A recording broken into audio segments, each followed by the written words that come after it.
ইতিমধ্যেই সুদ পরিশোধের রাষ্ট্রীয় অর্থব্যবস্থার উপর বড় চাপ হয়ে দাঁড়িয়েছে। বৈদেশিক ঋণের কিস্তি ও সুদের বোঝা বাড়ছে। প্রশ্ন হচ্ছে, আমরা ধীরে ধীরে এই অর্থনৈতিক পরিস্থিতিকে যাচ্ছি যেখানে উন্নয়নের চেয়ে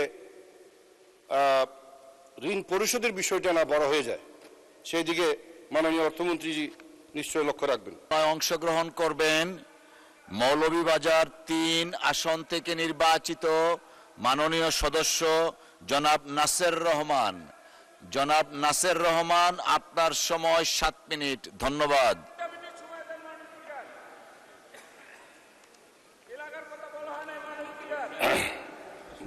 মাননীয় স্পিকার, মাননীয় সদস্য পরবর্তী টার্ন আসার সময় বলবেন, এখন আর সম্ভব না। জনাব নাসের রহমান, আপনার সময় শুরু হয়েছে।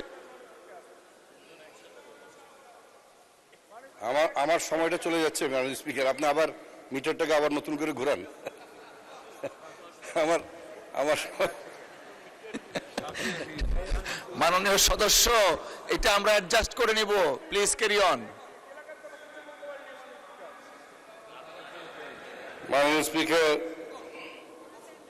আপনাকে ধন্যবাদ। আজকে প্রথমবারের মতন বাজেটের উপরে বক্তব্য দিতে দাঁড়িয়েছি আমার এই সংসদীয় জীবনে। আগের টার্মে প্রয়োজন পড়ে নাই।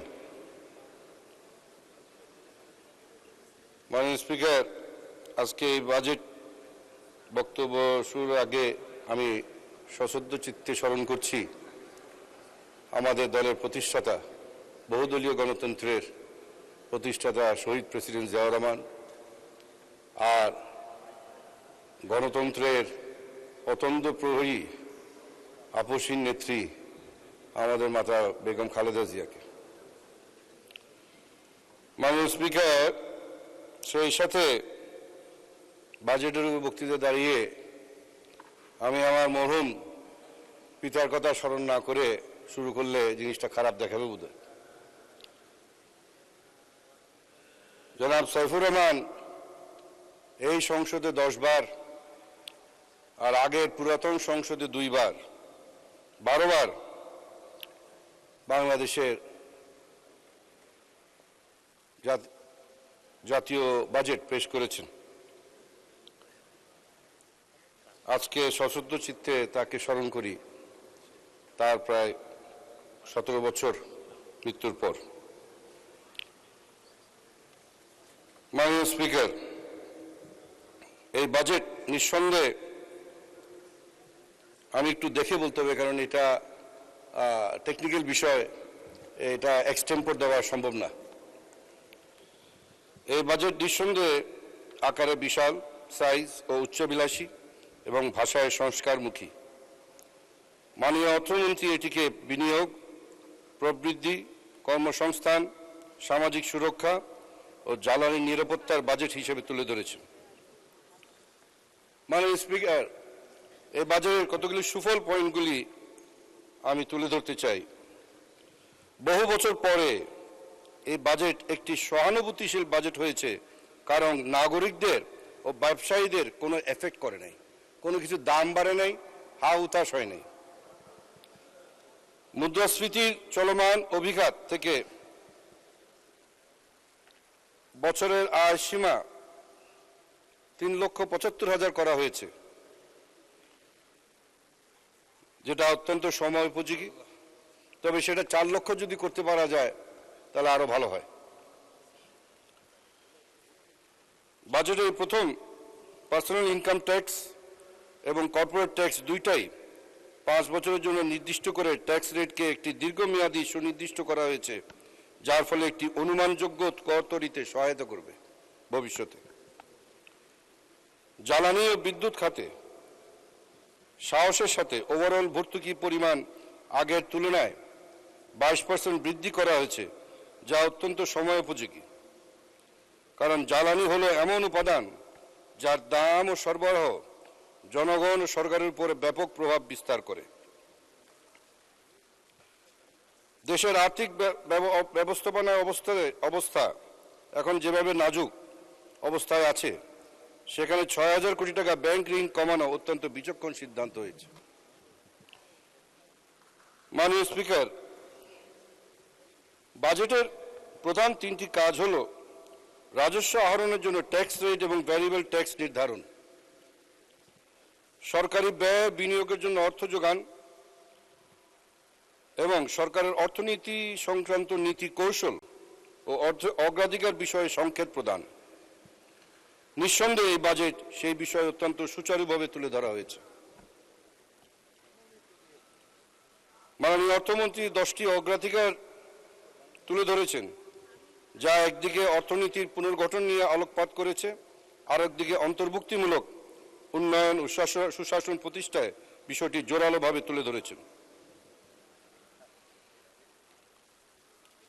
মাননীয় অর্থমন্ত্রী মোট প্রায় 9,38,000 কোটি টাকার বাজেট পেশ করেছেন।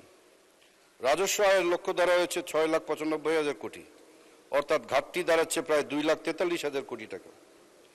একই সঙ্গে 6.5% প্রবৃদ্ধি ও 0.5% মূল্যস্ফীতির লক্ষ্য নির্ধারণ করেছেন।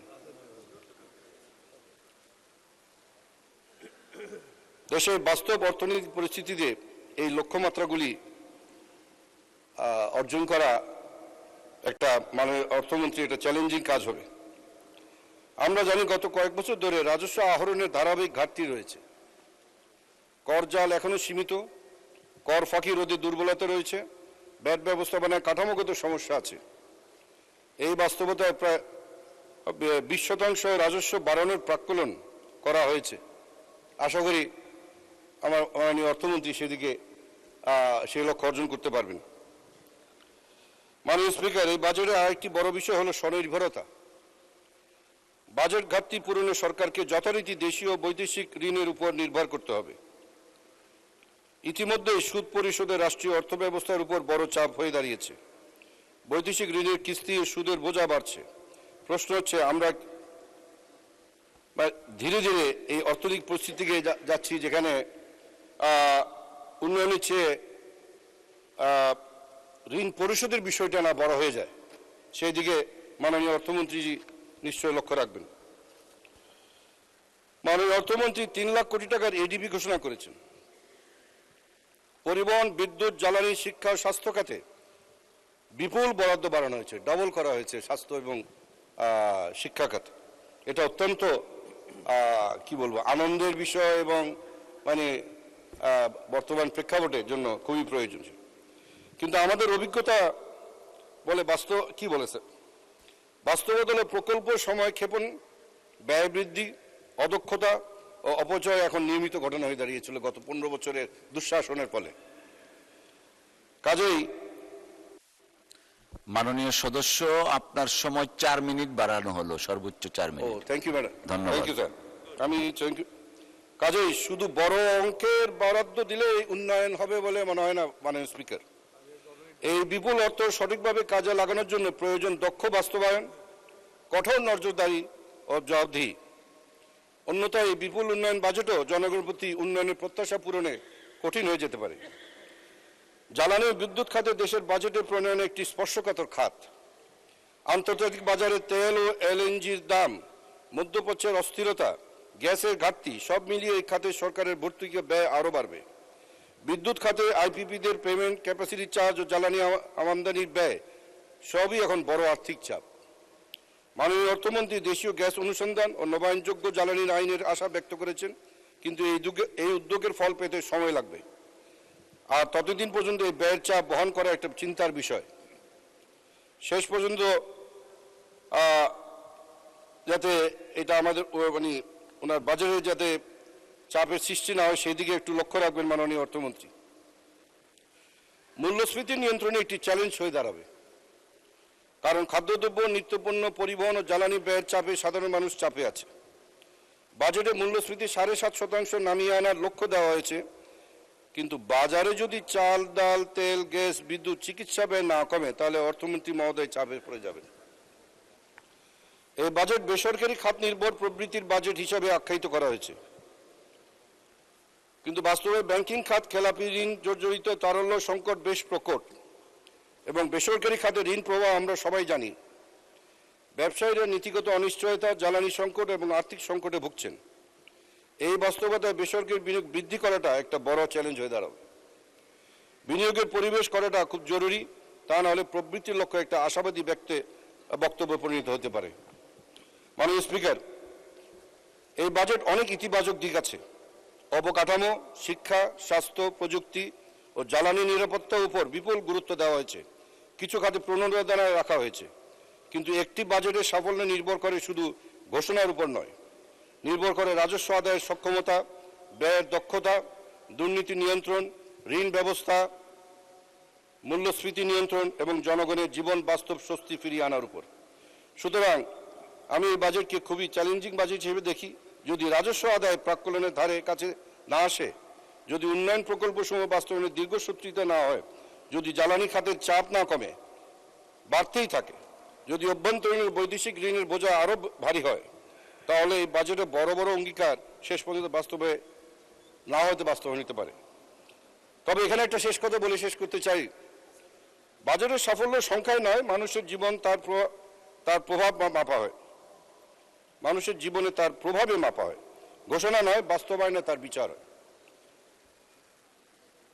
আমি দৃঢ় আশাবাদী মাননীয় প্রধানমন্ত্রী তারেক রহমানের বলিষ্ঠ নেতৃত্বে এই বাজেটের সিংহভাগ জনগণের কল্যাণে বাস্তবায়ন হবে ইনশাআল্লাহ। মাননীয় স্পিকার, আপনাকে ধন্যবাদ। আপনাকে ধন্যবাদ মাননীয় সদস্য।